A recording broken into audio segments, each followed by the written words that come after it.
What's up guys and welcome back. For this video, I'd like to cover something a bit different. A few days ago, I found this Unreal Engine 4 render of Samos's hut from Jak and Daxter. I actually found this on Reddit, and according to the user, this is a final project for university, and I gotta say guys, the project is amazing and gives us an idea of what a Jak and Daxter game could look like in the future. You know what's great guys? This user was kind enough to let me share this on the channel, and before I show you guys anything, here's what was mentioned by the user on Reddit. This final version is not as finished, nice looking or completely accurate as I would like it to be, but I was up against it with other modules and the tutor I was with doesn't know any better concerning Jak and Daxter, so I rushed out some textures and the grass looks awful. I might get back to this eventually, update the assets, textures, and possibly expand upon it. Would be nice to make a little explorable Sandover village, no promises though. Anyways, hope you enjoy. So according to the user, this final version is not as finished, even if the grass looks a bit rushed. The render looks absolutely amazing. We're talking about a project. We're talking about a fan who rendered Samos's hut. There's a lot of talented people out there, it's crazy. Alright, this video was uploaded on Vimeo. I won't show the whole thing, so I'll just leave the link in the description so you guys can check it out. And again, I thank the user for letting me share this with you guys. Alright, let's get into it. There's one thing I really loved about this render. It has to do with the environment surrounding the hut. Okay, we don't see like the islands in the background, but I'm talking about the water. The water looks fantastic. I mean, the sun's reflection on the water, it looks beautiful. And those light particles in the air, they look fantastic.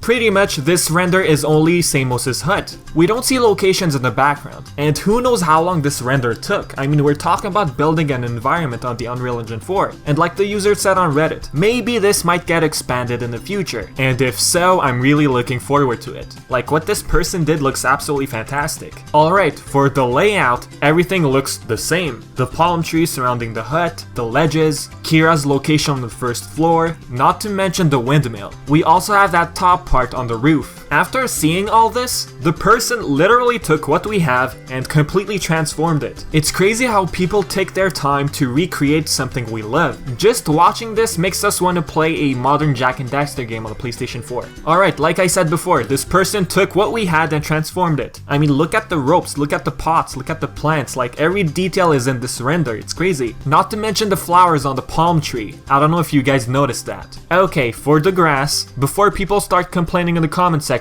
oh my god, look at the grass. Look, the user on Reddit explained that the grass is pretty rushed. And if this user was able to recreate Samos's hut in the Unreal Engine 4, then remaking the grass in the future shouldn't be so hard, I think. But apart from the grass guys, the hut looks absolutely fantastic. And doesn't these graphics kind of remind us of Ratchet & Clank PS4 a bit? Like a mix of realistic and cartoony? That's basically what Ratchet & Clank is. Not too much realism, but a mix of cartoon a bit. And if Jak and Daxter 4 happens in the future, I believe that the game might run on this style of engine, style of graphics. Okay, now the user on Reddit explained that the purpose of this project was to basically update the models from the original game. And here's what was mentioned. The plan for this project was to basically update the assets from the original game with higher quality models and textures, but attempt to retain more or less the same style. But I think if I was to go back to this, I would attempt to make it a lot more realistic, similar to that Jak 2 level that was recreated on the CryEngine. Okay, CryEngine? What is the CryEngine? In 2015, someone made the pumping station from Jak 2 on the CryEngine. I'll leave that in the description as well so you guys can check it out. Now, if I were to compare the two, the Unreal Engine 4 with the CryEngine, I believe the CryEngine is a bit too on the realistic side. The Unreal Engine 4 version, like I said, is a mix of cartoony and realistic. And I believe the Unreal Engine 4 render represents what Jak and Daxter might look like in the future. Some of you might disagree with me on this, but I believe that Jak 4 should have the same graphics as Ratchet & Clank PS4, a mix of realistic and a bit of cartoon. If Naughty Dog were to develop Jak 4, maybe they'd decide to go more on the realistic side. I mean, who knows? Both renders look absolutely gorgeous, but what kind of graphics is better suited for the Jak and Daxter series? Tell me what you think in the comment section. And like I said, I'll leave everything in the description below. And before I end the video guys, for those of you who are new to this channel, someone else on Reddit a while back made an Unreal Engine 4 render of Dimitri's nightclub from the Sly Cooper series. I even made a video going over it. If you haven't seen that video, I'll leave the link in the description. You should check it out, it's pretty awesome. And as always, thanks for watching guys. I'll catch all of you next time.